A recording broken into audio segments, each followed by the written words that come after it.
Good evening, everyone. My name is Zoie Fight, and I'm deeply honored to be standing here today as your salutatorian. This moment isn't just mine. It belongs to every person who has supported me, inspired me, and who challenged me along the way. Before beginning, I'd like to take a moment to never mind. To my parents, thank you for pushing me every step of the way.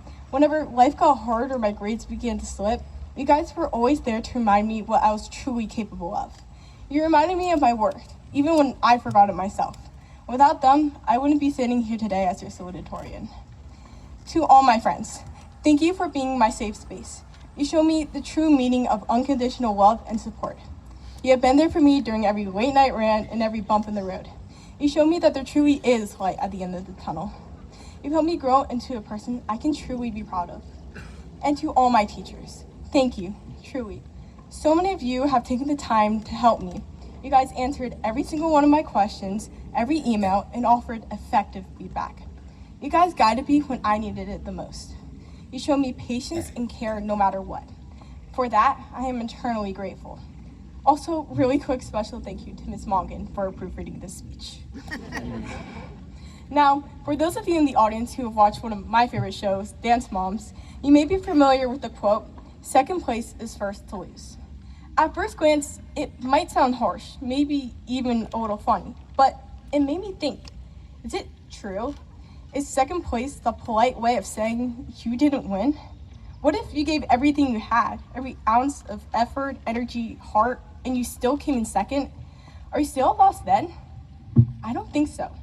In fact, I believe the only time you truly lose is when you give up on yourself. You lose when you let the fear of failure convince you that you're not good enough. You lose when you stop trying. You lose when you believe you've lost. Because winning is not just a placement. It's about progress. It's about doing your best and knowing deep down you give it your all. In many ways, this reminds me of something I learned through track and field. Mr. Turner, our track coach, which I'm very grateful to have here today, always said the same thing at the beginning of the track season. You're not competing against other athletes, you're competing against yourself, trying to get the best score you can. This mindset has changed everything, because in track and in life, you don't always have to be the fastest or the strongest. You just have to be better than you were the day before. And even if you do come last, if you gave everything you had, if you left it all on the track, you've already won, not just in the race, but in life. So as we move on to high school, I challenge each and every one of you not to aim for perfection, but to aim for growth. Be someone who keeps on going, even when it's hard. Be someone who gets up, even when they fall. Be someone who tries, no matter how inevitable failure feels.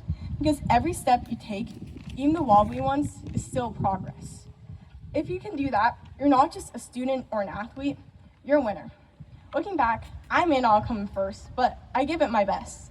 Every single one of these graduates has learned how to work hard, how to ask for help, and most importantly, how to keep going. And because of that, I know I'm one of 38 winners. Thank you.